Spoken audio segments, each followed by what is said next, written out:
All right, so we are joined by someone who's no stranger to the Vuyo show, ladies and gents, JJ Poole. Yay! I'm so excited to see you again. How are you doing?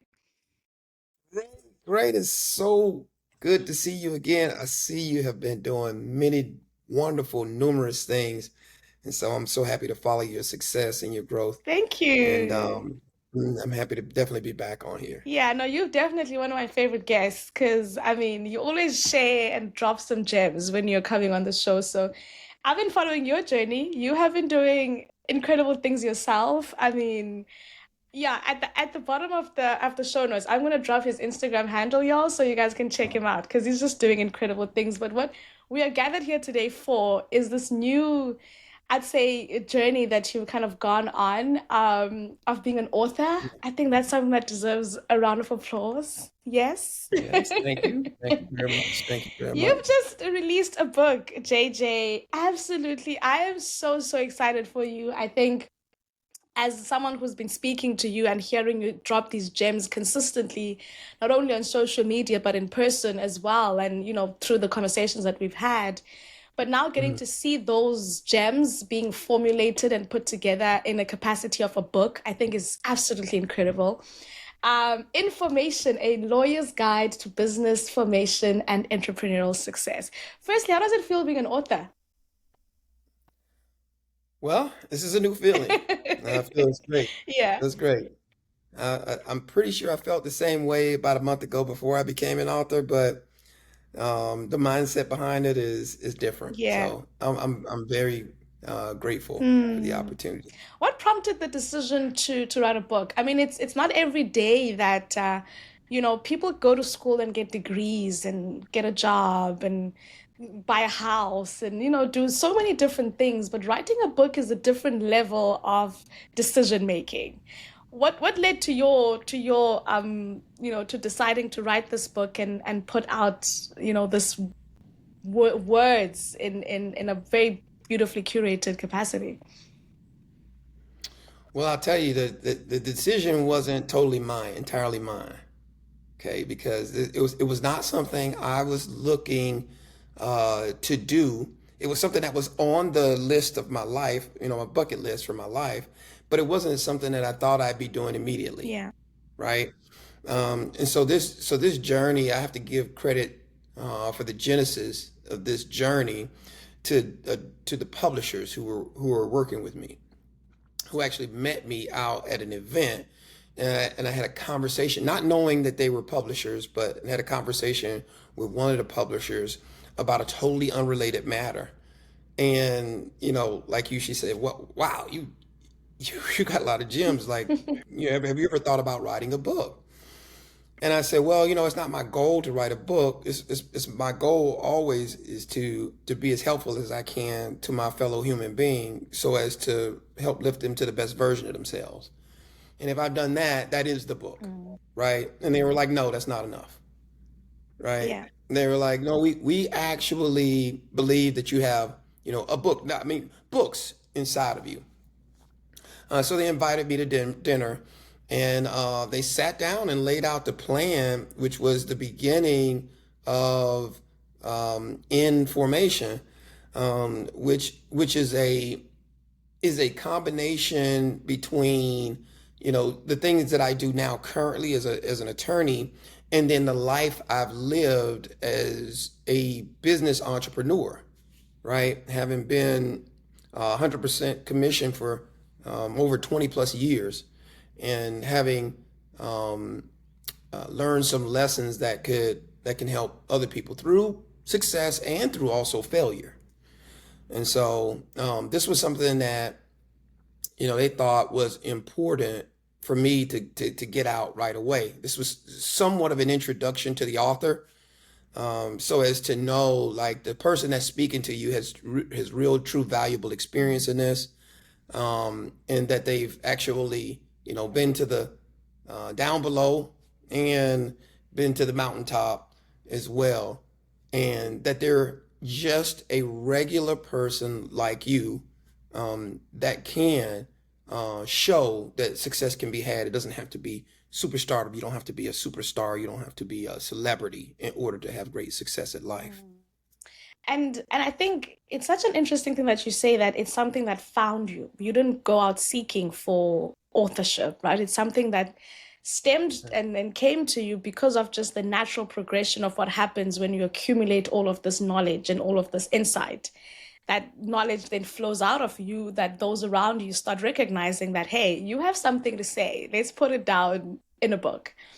Yeah. Let's talk about your background then a bit, because I want us to dissect and go into deeper about, the book itself. But I want us to lay Okay. that within context of your background, because that's going to be helpful for us to understand how this book then could be of great value to those who we are prompting to buy, right, the book today. Yeah. But tell us about a little bit about your background. You did share that you're an attorney, and we've had Yeah. a lengthy conversation about that within the show before. So I'd Yeah. invite those who are watching to go and check out that episodes to learn more about your attorney and lawyer journey. But let's give a bit of a context in this sense for this book. Attorney, business owner, and how Mhm. that falls into being value within this book. Yeah. Well, one of the more important things about my background was that I started out after college in corporate America. Okay, so I started out working for one of the largest companies in the world, EI DuPont, and in that job, I learned a lot about myself. It was my first real opportunity outside of being in college to now explore what I wanted to do for my life, right? And it was something I thought initially that I'd be doing for the entirety of my career. But during that process itself, being present and being aware in the middle of that process, I learned a lot about me, which eventually led me out of corporate America. But I never forgot the lessons that I learned while I was in corporate America. So, so I spent some years with DuPont traveling around as a national sales coordinator, um, which I was the youngest at the time. I was the youngest in the history of the company to be an African American to come in there and do that, right? And then so I had some mentors and some peers who were rooting for my success, up the ladder, because it was something I was doing that was abnormal during the time. And then, as the story goes, I had a love interest, decided I wanted to be home more often. And I bought a house. I bought a house at 22 years old. I bought my first home. And during that process, I learned about the home buying process, a lot about, the financing of a home, what it takes to maintain a home, and some of those lessons that I studied during that time. Uh, the mortgage banker who was helping me out at the time with the purchase of my home was very impressed. He said, "Listen, you can do this job, and you probably can make, this much more money than, what you're doing, and you probably have a lot more fun in this job." So I explored it and I took the jump. Eventually took the jump. My mom told me I was nuts for doing so. It was the first year in that business. I made about 20 or grand so less than I was making in corporate America, right? So it appeared to be a bad decision. All the while, I was understanding that my first year in a new career was a complete investment into that. I mean, and this is endemic with entrepreneurship in general, right? At the beginning, you got to do one of the most important things you can do is get your mind right in the right position, right? But after you get your mind right, there is some real work to be done. Okay, there is some work. You can't mind yourself to the top. You can't mind yourself through the challenges and the hard times. It comes as a result of the practice and the work that you do as a result of the initial mindset that you embed into your lifestyle, right? So this was something I had to learn early, and I learned a lot of lessons trying to learn that. And a lot of people don't have time, like I have had over the past 20 plus years, to learn those lessons right away. Um, and I came from a family where we had dabbled in our family had dabbled in entrepreneurship. I've had cousins who were successful in the legal and the illegal arena of entrepreneurship. And it's something that I tried out as a kid, all the way back to selling chocolates from school. You get the little and cookies from the school to try to win competitions. And so, within that process, it was critically important that I kept some of the lessons from corporate America, B brought those lessons over, and then C, I had to invest the time, the energy, some of the failures, the ups, the downs, in order to get into the right form in order to be successful, right? Uh, Health is a great example because right now fitness and health is really really popular. Yeah. And one of the things you learn if you're into your fitness is that form and technique is really important in order to get the results that you're looking to get, right? You can do a lot of repetitions at the wrong way Mm. and not get the results you're looking for. Yeah. Or you can do less repetitions the right way in the right form and get more of what you're looking to achieve. And Yes. so that is the basis of the book. The basis of the book is the time it took for me over the years to get in formation, to get into the right processes, to get into the right mindset in order to deliver those results. Now, what the book does though is it puts together a formula along with the mindset being the most important and the initial aspect of it, puts together a formula that you can use and that you can activate in your own life for your own processes and success. So any person that has a skill or a service or a product that they already are interested in or that they're good at doing, if they're an athlete, they can take these processes and implement them into they can take their business and implement these things into that. Okay. Mm. Wow. And so what information does is get them in the right direction. It is truly a beginner's or a business owner looking to hit this reset button and start out and go in the right direction. Now, what does that have to do with what I do currently? Well, it has everything to do with what I do currently, which is I advise business owners, I consult business owners, I litigate on behalf of business owners, I help business owners set up their companies. I actually help them put together their business plans. I pitch those business plans to, specific parties for possible TV shows, possible appearances in TV shows. I negotiate the contracts on behalf of those athletes for major professional sports teams.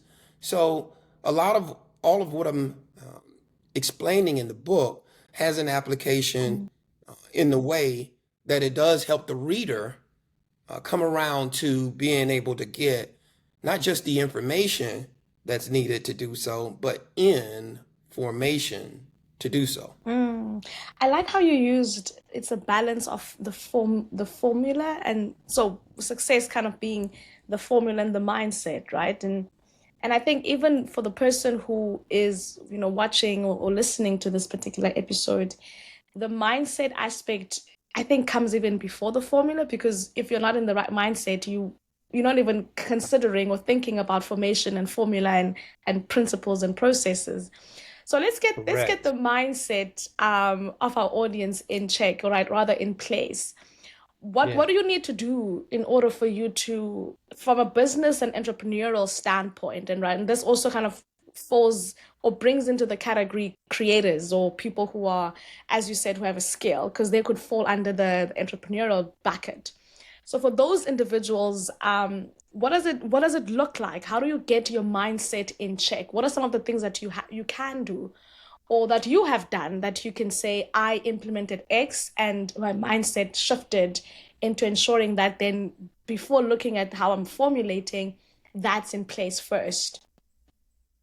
Yeah, I think the best way to summarize it would be awareness, Mm. intention, and then action.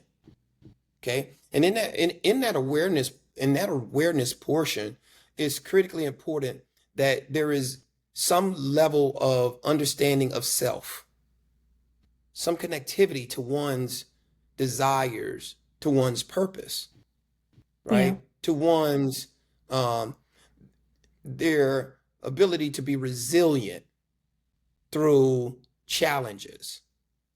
And the way you do that is you connect to the things that mean something to you deeply, right? So what the book does is it walks the readers through the process of finding the purpose for themselves or in their business, right? It doesn't even have to be your personal purpose, but what is the purpose for what is the purpose for the business to be driven, Mm. right?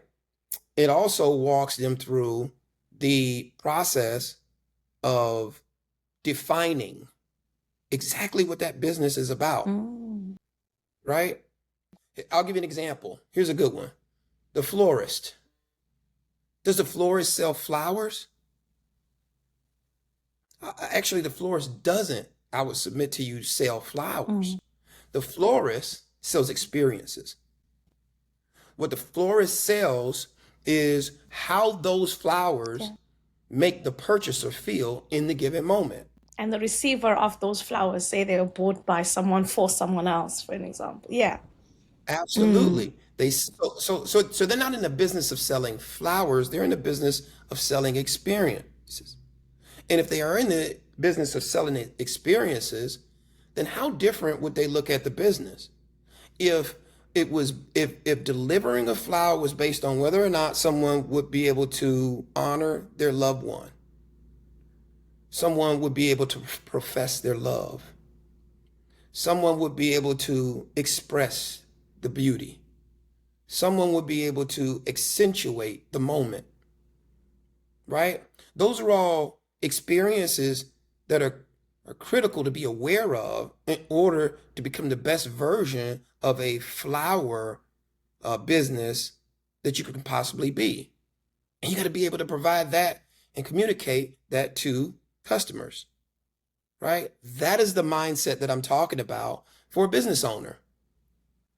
Because the truth of the matter is, we jump on Instagram, and Instagram can tell us everything to do to get a business set up. Get your LLC here. We'll do this. We'll do it. Now we've got AI. We've got everyone wants to tell us how to get the business going, but that's not formation. Formation is becoming aware, defining what that means to you, knowing how to define that process, and then being intentional about how you move going forward, and then having systems to take action, taking action in the right systems, getting the same amount of repetition so that you know how to improve those systems, so that you're working on the things that matter most, and then protecting those systems through legal protection, protecting those systems through protection by intellectual property, having the right insurance in place. The book tells the reader how to go about beginning. And this is just the beginning. We intentionally did not get, and I did intentionally did not want the reader to go into a advanced business negotiating, business terminology, business transacting. I intentionally kept that out of this book so that the reader can get the proper concrete foundation so as to build upon it the structure that they want in order to be successful. Does that make sense? No, for sure. I think it's giving me even me right now. I'm just like I'm thinking even deeper about what business is, and I heard someone say once that the whole idea of starting something is to then serve people, right? And is to serve the society in some shape, form, or way. And I think the idea of what business has been painted as on either social media or just society in general is this way to riches and this way to wealth, not considering everything that you've just spoken about, right? Where what are you creating? What is the thing that what experience are people getting? How is this changing and shaping and informing people's lives in a way that will then make them want to pay you for it, right? And so I think even in this generation, we just need to reshape our mind of what we think entrepreneurship and business is. It's not an escape to try and not have a job, or try and don't like your employer, so I'm going to just go and do entrepreneurship or try.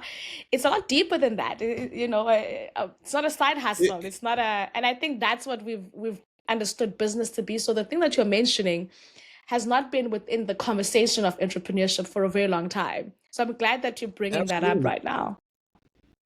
Well, and here's one of the sayings I absolutely abhor, which is it's not personal, it's just business. You ever heard that I saying have, before? yeah. And I completely disagree with that saying. And whenever someone says that, I always think deeply about it. And I say, you know what? It is personal. Business is personal. Business is always personal Mm, because everybody's a person. yeah. Business happens between persons. Everybody's a person. So it's always deeply personal. So the disconnect even starts with comments like, business is business is not personal. Here's another one. You ever hear the saying, money doesn't grow on trees? Yes. You ever heard that saying? That's when your mom is like trying to tell you, stop asking me for money. It doesn't grow on trees. Money doesn't grow on trees. Yes. Well, and there's another one I disagree with. Money does grow on trees. Mm, Think about a tree and think about how a tree comes yeah. about. Tree starts with a Seed seed, right? And it starts in the soil, in the right? ground. So it's often dirty Mm-hmm. at the beginning. It's often not all it can be. It's often not all it's going to become. And it's often way smaller than it will end up. But it starts out in darkness, it starts out in the mud, and then it bursts, right? Through stress, through pressure, through hard times, through aggravation, it bursts. The seed bursts and becomes a root. And out of that root grows the stem, which comes out of the ground, right? In order to do that, there is a true process that exists when doing that. But once it becomes a tree, the solidness and the foundation of those roots create what will become the branches and the leaves that come from those branches. And that is where money comes from. Mm. Wow. Money is the leaves off of those branches. Now, what does nature tell us about that? Well, that leaves will come and go. But there'll be time for blooming for leaves. There'll be time for it to be bare. There'll be time for it to be replaced. That is the same thing that happens with life and money. Yeah. So I would submit to you that money does grow on trees. We just have to become the right kind of tree. Oh. And that foundation then is layered by the right formation, right? When it comes to business in this Right sense. formation. So Becoming the, yeah. the becoming the right kind of tree is founded in being formed properly. Yeah, and I want us to get into that because formation is a big part of the book in and of its in the title itself. Yeah. Um, and in the context of business and entrepreneurship, what does a right formation look like, right? So let's say someone's mindset now has been shifted, and Hmm. after this part of this conversation, they're thinking, okay, I'm ready, for the right Hmm. reason, again, for the right purpose of the business. I want to create the experience. I want to share the right type of thing in society and help shape form of society. And with the rise of AI now, everyone is kind of asking questions. And I think your book, JJ, came at such a perfect time because right now everyone's asking themselves what's going to happen next, what type of businesses are going to Hmm. strive next, or thrive next, and what type of ideas should we be investing in. So, in this sense, now we need to know how to formate. So, when it comes to business formation, what are some of the fundamentals that you'd say every business owner, everyone who wants to create something and build something and become that tree needs to have at the foundation of the building phase? What would those key Right. things be, would you say? Well, I think is it after we start with the mindset in defining, you actually need to have some skills, Ooh, right? You actually need to take that information and say, all right, now that I truly understand what it is my business is supposed to be doing, where does it fit within the parameter of a legal designation, right? And so what the book does is it teaches some of the parameters of the legal formation. It teaches you the difference between an LLC, a corporation, an S corp, what a partnership is, and in those designations, you are to neatly fit your business and then get that business legitimized. One of the biggest challenges in minority communities, in which minorities can, I can argue that minorities are some of the most successful business owners in the world, right? But one of the challenges in the minority community is legitimacy. Legitimacy. Legit businesses that have the proper licensing, that have the proper registration, that have a EIN, that know what an EIN is, that know what it's for, that know, what kind of insurance they need, what kind of branding they need to do, how they need to become, how their branding needs to develop in order to be recognized as a mark, any copywriting or any patent to designs and foods and inventions that they create. You know, Black History is 1 month out of the year. yeah, And during that time, we find out about 10%, right? When I was growing up and I was in high school, we found out about 10% of the inventions that African Americans were responsible for in this country. yeah. A very small percentage of what was actually done. You know why? Because most of those inventions were never Organized. legitimized properly. Okay, and so one of the more important strong points is that we go back to the foundation of formation and say, let's get in the right form, let's get in the right business type, and then let's create a model for that right type of business. So that's what the book does with the education piece around, the difference between an LLC and a corporation and why you should do it this way, Yeah, right? And it points you to some of the advisors that you'll need because quite frankly, no man is a mountain unto himself. You have to have a team. So it tells you you need to speak with a lawyer about this specific thing. And if you don't have an understanding of what the licensing requirement is or the permit requirement is, or what the if you need to uh, get a mechanical license for whatever music you want to borrow and make a song. So all of those little small details are industry specific. mm, So since we can't go industry specific into the book, we go generally and say this is what is required to think about it on a global scale, and then you drill down to the individual aspects of that. yeah. And what would you say is the timeline as well as the cost involved, just in a general sense right now is what we're speaking on, to forming and creating that structural sense. So you said it's either an LLC, a C corp, etc., etc. Mhm. That process, how long does one need to prepare themselves to investing into ensuring that before they even start trading, they have all of that in place? I'll tell you, it depends, right? And that's going to be a lawyerly answer. That's what lawyers always say. And we get accused of using this phrase very frequently, but there is a reason behind it. It depends. It depends on the industry, depends on the product or service, depends on the person. For some, that process can happen within a week. For others, that process may take 3 months.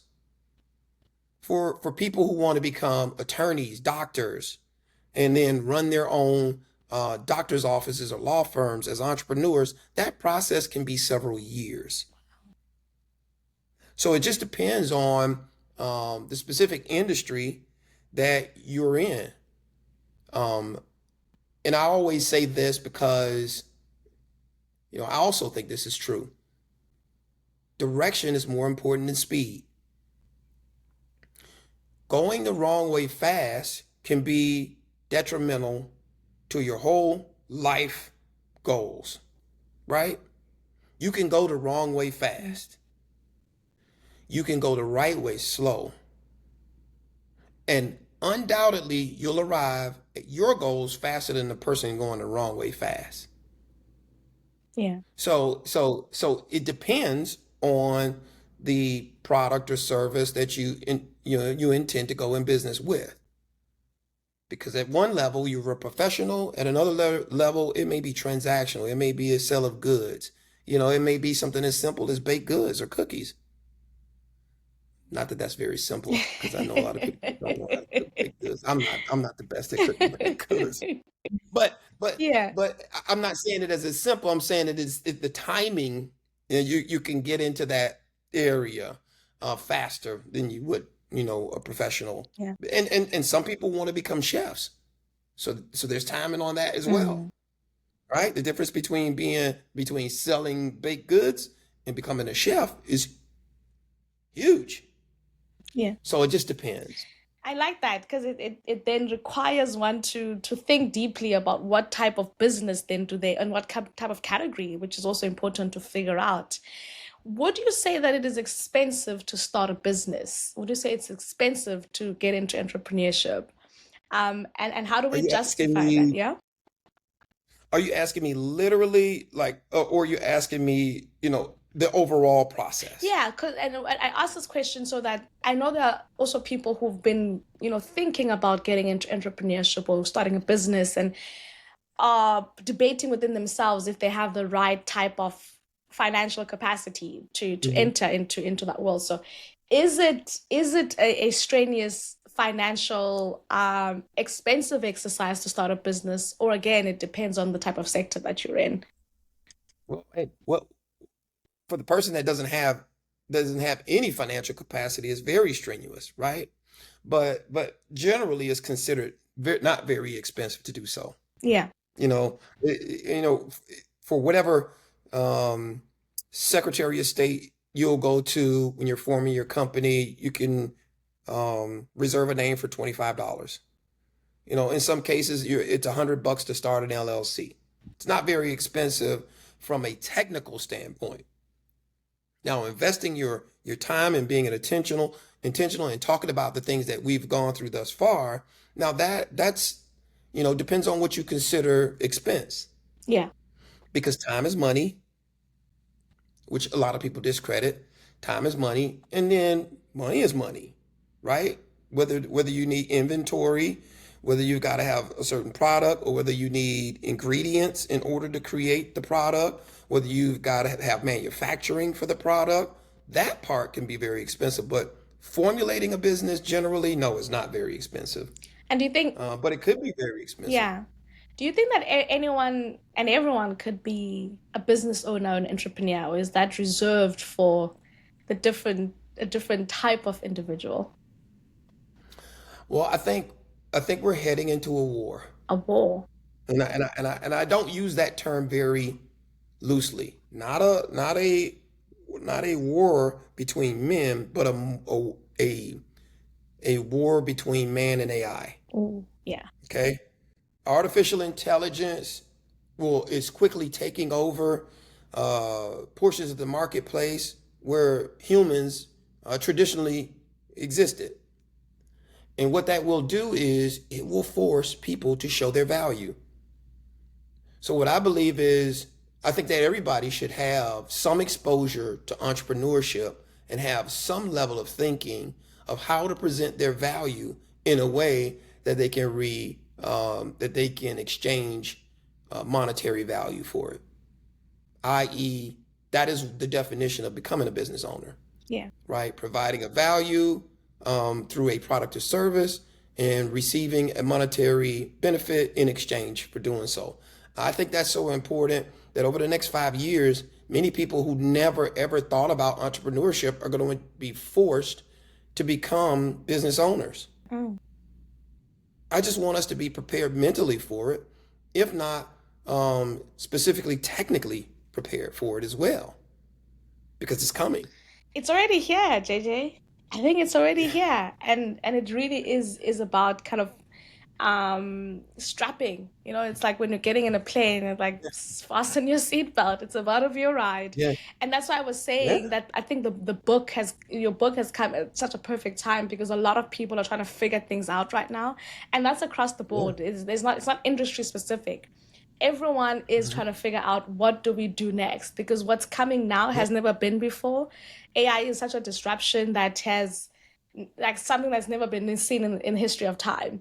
So we are yeah, in for something really, really, really dynamic that's about to come through it. And I am excited because I'm considering the possibilities of what could be, but I'm also on the other side thinking to myself, oh my God, like what do we do? What do we do?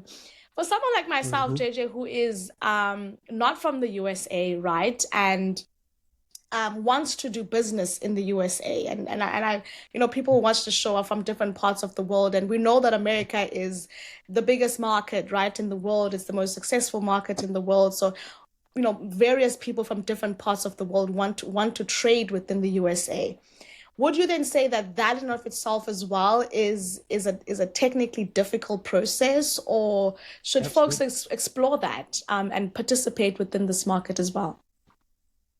Yeah, for someone looking to do business in the United States, I think it is becoming even more challenging than it used to be, right?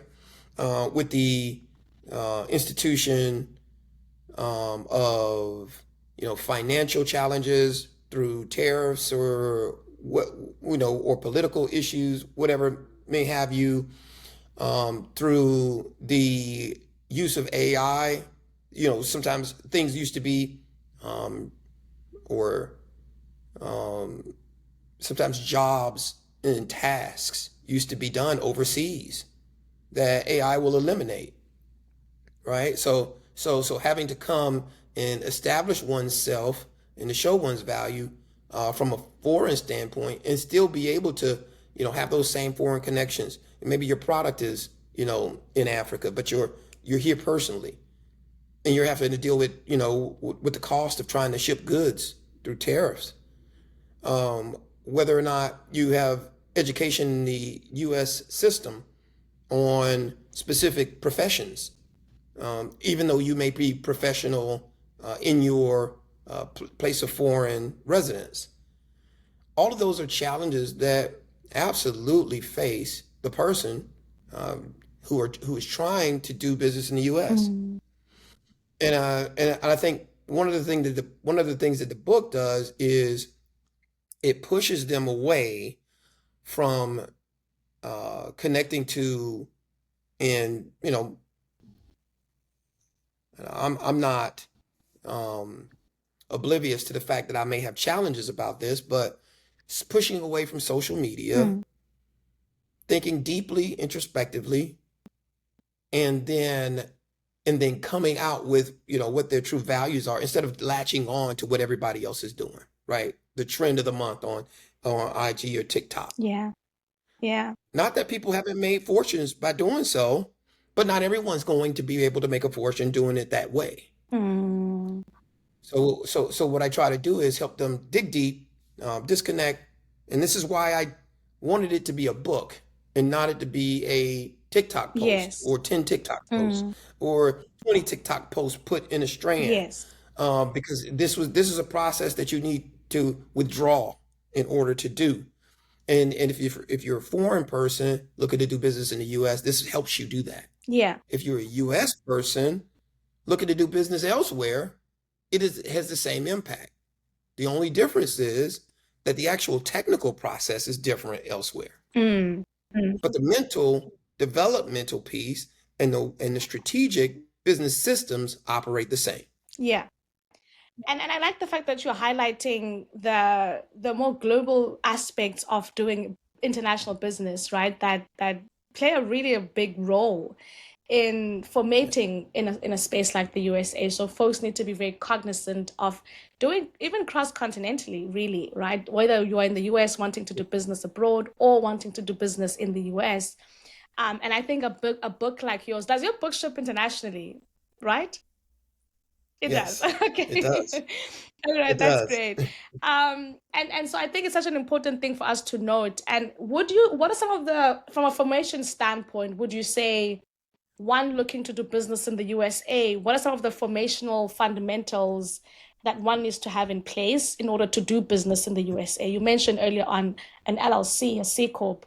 But for those who are Yeah. not necessarily based in the US, do they also need the same type of formation in order to do business here? Well, yeah, it depends. They all need to have a relationship with the Secretary of State. Yeah.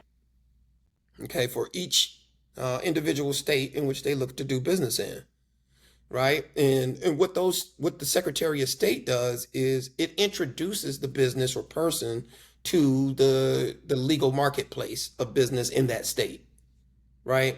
And so let's just say a business is already formed, but they want to do business in Georgia Yeah. or New York.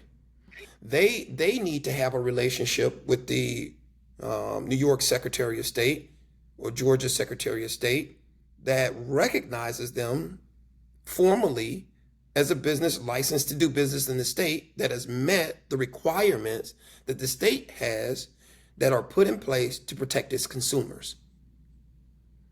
Because that is the real reason for them having that barrier to doing business in the specific state. Yeah. The Secretary of State is there to protect the consumer from business mishaps, right?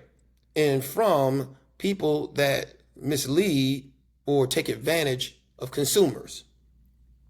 So that's a general across the board is, go straight to your Secretary of State for the requirement that is located there. The other thing is then connect with the federal government because the connection with the federal government, although tenuous right now, is the requirement that you will need in order to open bank accounts to do business in America. You'll need to have bank accounts for people to pay you. Yeah. You'll need to have bank accounts for you to pay people. You'll need to have bank accounts for you to buy products, for you to have merchandise, for you to have um, ingredients for your business. And so having a bank account is essential to do that. And in order to do that as a business in America, you're going to have to go to the federal government and get an employee identification. So your employer identification will set you in the right position for you to be recognized in a way that a bank can connect your products or service with the marketplace. Yes. So those are some of the fundamentals. Fundamentals. You mentioned doing business across states, right? We just kind of briefly spoke about doing business across different continents, but across states. Yep, So interstate. it's the state of the Secretary of State, which will then formulate your business within a different state line. Would that be accurate? Yeah. Correct. Yeah. Yes, that's called interstate commerce. When it's businesses when it's business done only in the state is interstate commerce. Intra. Interstate commerce is outside of the state, right? And so what the Secretary of State does for the state is they protect its citizens that are residents of the state. Yes.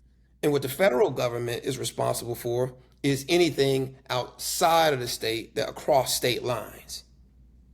Got it. Got it? Got it. Got it. No, this is all kind of valuable, I think, for anyone watching to really get the formation in place. I think it's so critical. And as you said, I like what Yes. you said about you can go, you can do the business, do the transaction, do the work, do help people value but at some point the business grows, then these fundamentals will still have to be in place anyway. So why not just do it initially in the beginning, In the beginning, right? And set things up, in set in, in and formation. be information.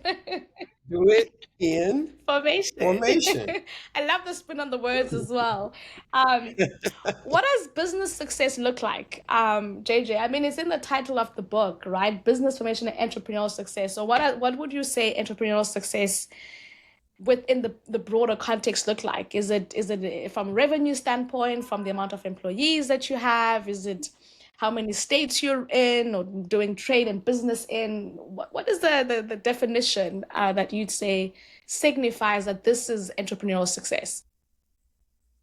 It is none of that.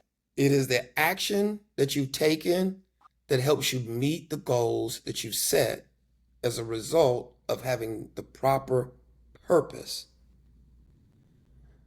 And that's different for every person. That's a customization, Yeah. right? I'll give you an example. Here's one. We go into the department store, right? Lots of us go shopping for clothing in a department store. And when we walk into the store, there are lots of displays of different colors, shapes, sizes, clothes, all things that you need to evaluate in order to find the one that's right for you, right? Now, finding the one that fits you is success. Just going into the department store is the Mm. process needed in order to get to success. It doesn't have to end up like someone else's success. So you can't gauge your success by another person's outcomes, if that makes sense, right? Some businesses are generated to create millions of dollars. Some businesses are not generated to create any money, but they have a reason, a charitable reason for their existence. Yeah. And if they've done that charity, and if that charitable contribution has contributed to the life of the people that they intend to touch, that is Mm. success, Yeah. not a monetary value, That's such not amount of not people. the amount of people you've hired. Right. I think the world that we're living in now, and I like the answer that you've given because it goes to the core, right? It goes to the core of which what we spoke about earlier in the conversation as well, to why is this business there? Like what are you trying to actually do? Because in this Right. society today, social media has trained our mindsets in this how many followers, how many X, how much Yeah. How money, much money you how make? How much this? yeah, how much Good. did you raise, and all these types of things, which in a Hmm. big way is causing a lot of businesses to not succeed in that sense because that's the measures that we are focusing on, and once that doesn't get achieved in a particular time frame, people decide not to get in or to pursue business anymore. So thank you for Hmm. sharing that. I think it's really, really, foundational and fundamental. I think one other question I want to ask you from a business standpoint, doing business can be, as I said, earlier on we spoke about the financial implications that come into business. When it comes to funding the business, right? We've heard things like bootstrapping, getting VC Yeah. funding. Yep. All in the book. From a formational standpoint, how does one ensure that they set up their business in a way that will ensure that they have all these options and variations available to them? Again, depending on the type of business that you're trying to do, Hmm. what would you say is yeah, the foundational formational kind of structure that one needs to have in place to ensure that they are bootstrapping correctly or they are raising round or funding or are doing angel investing, etc. How does one ensure that Hmm. that's in place so that when that comes forward, they're not trying to figure it out at that point, but it's already has been formated? Well, I tell you, one of the things is, if you're going about setting up that business correctly, um, when you're looking to start asking for money or lenders or talking to lenders, they're going to be looking for some actual fundamentals that the business has in place. Like, I'll give an example. Like for an LLC, they're going to be looking for articles of organization. They're going to be looking for an operating agreement. Those are all things that you're going to need to have in place. More importantly, if you're asking for crowdfunding, bootstrapping, things of that sort, you're gonna have to have a deep connection to the person that you're asking the money from, Okay. right?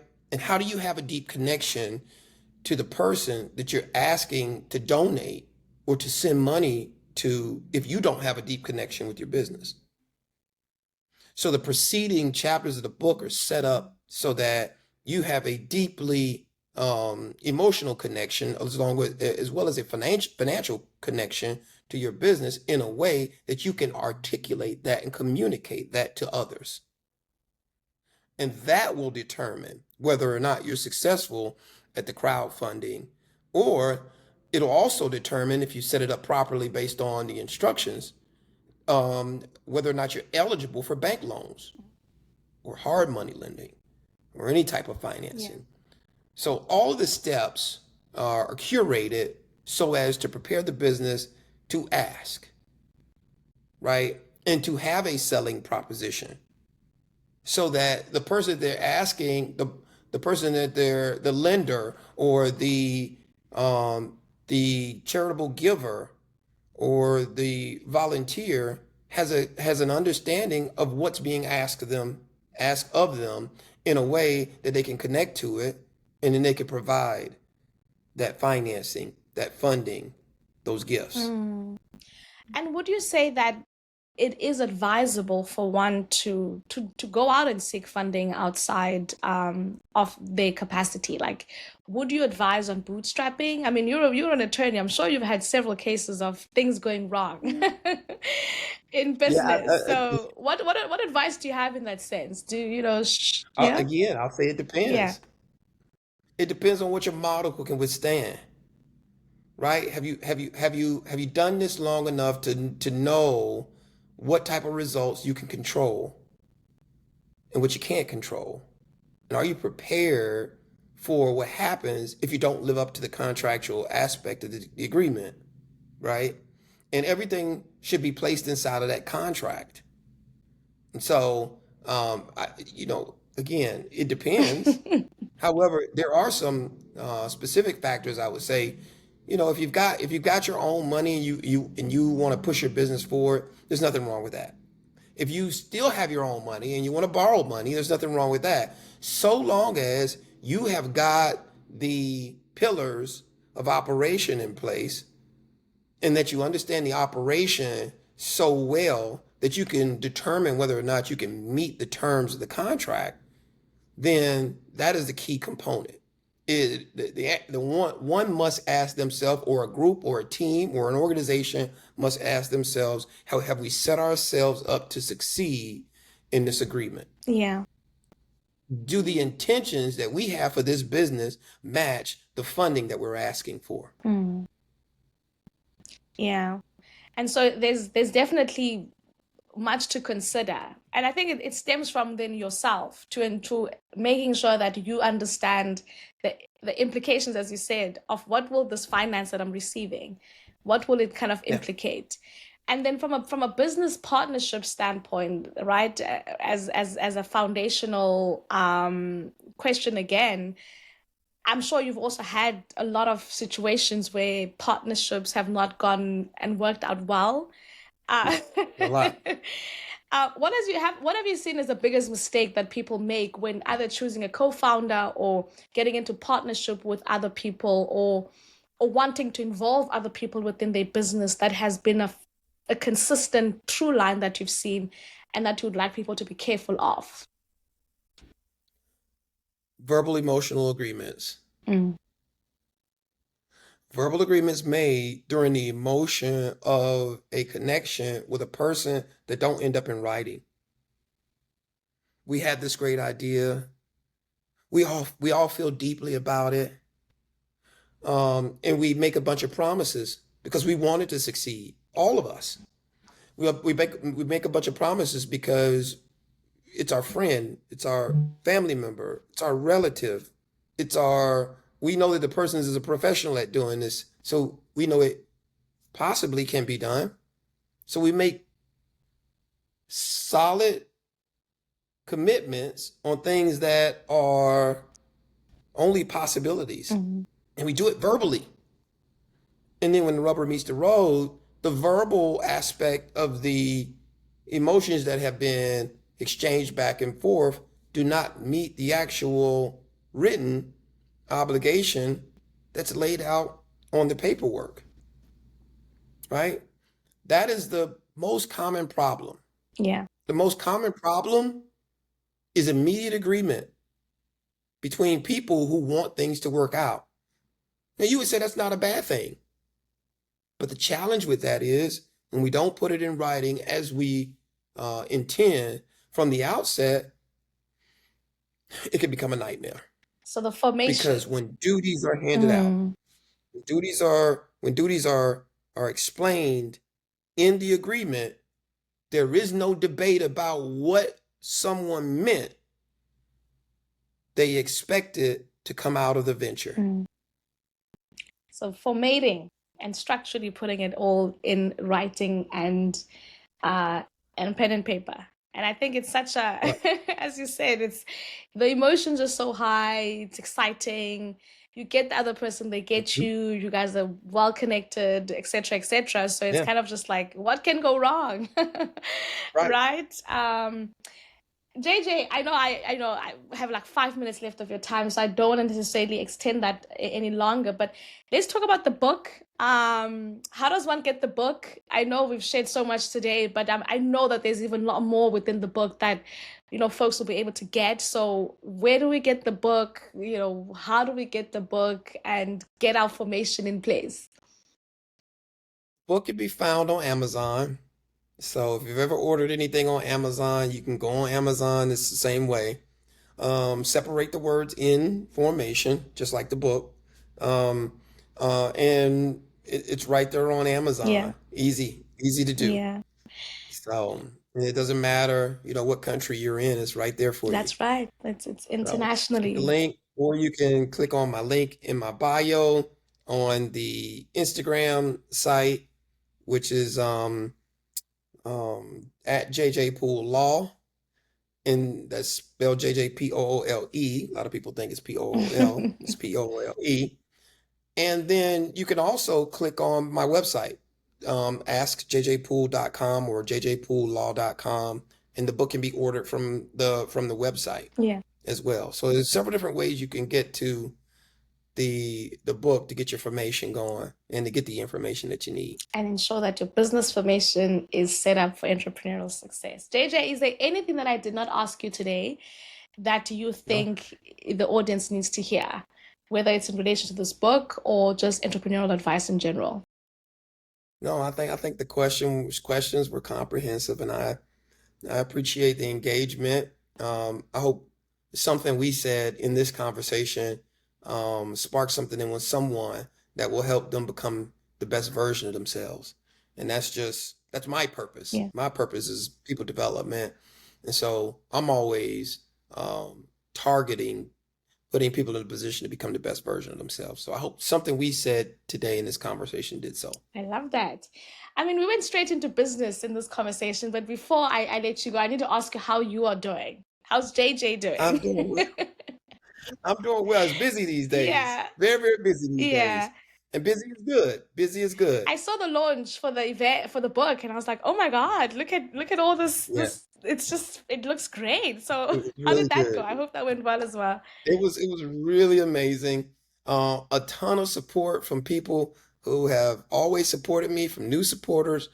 One of my bands I represent um, performed at the event. Lots of my clients showed up. New and clients that I've had for 6 plus, 7 plus years.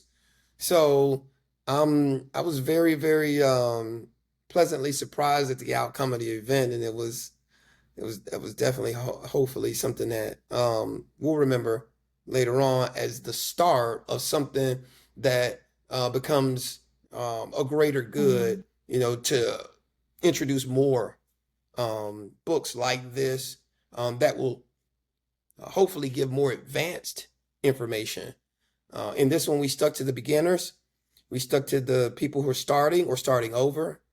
But in later versions, we'll start talking to the folks who are advanced thinkers um, some of my clients who I have very, very complicated structure business deals with and teach business people how to become on that level. But I thought it was important to start at the beginning. Yeah. And I think a book is one of those things that will, ex precede your, even when you're not even here. Having a book Yeah. is that one thing that will last for generations and generations to come and will be an asset that people will go to, to get information So even in years to come. And so it's such an incredible milestone. I'm so, so happy for you. And the last time we spoke, we mentioned briefly about travel, and I've been seeing your Instagram. You have been you have been on the road, JJ. So, okay, before I say goodbye, where have you been? Where have you traveled since the last time we spoke? oh Yeah. man, I can't even remember. I mean, I've been all over London. I've been to Paris. I've been to Ooh. Indonesia, Thailand. I've been several different places. Yeah. So yeah, it's been a treat. And then later this year I'll be getting to Spain. So excited, and I actually have clients who are who are internationally doing business, and so that is also I'm very fortunate to have the opportunity to represent those folks and individuals. Yeah. No, I love it. So yeah, it's been great. Next time you're in New York, you must tell me though, because I've been seeing you come to New York and you're not. I have been to New York. Yeah, I've been to New York and New Jersey. I've got a client that plays for the University of Rutgers Yeah. University. And then I've had dealings with the MBPA in New York. So yeah, No. yeah, I have Next been. time if you're here, next time I'll find you. I'll come and be like, JJ, you can't come to New York and not I'll tell let you me. know next time. I'll be back in New York soon. I love that. I love that. Oh man, this has been so, so, so, so incredible. Thank you so much, JJ, for your time. As you said, time Thank you is for having me. valuable, so I appreciate you spending this hour with us on this Thursday afternoon and sharing your gems of wisdom. Information, A Lawyer's Guidance to Business Formation and Entrepreneurial Success is the book that we've been discussing on this episode. Go ahead and get yourself a copy today. It's available on Amazon, internationally delivered. So wherever you are around the world, make sure that you get yourself a copy. On the next episode, when JJ comes back on the show, we'll be discussing a lot more because it's not his first time and it's not his last time. So he'll definitely be back with us. Always a pleasure. It's always a pleasure. All right. Have a fantastic day, everyone. And JJ, thank you once again for joining me. Cheers for now. Thank you, Vuyo.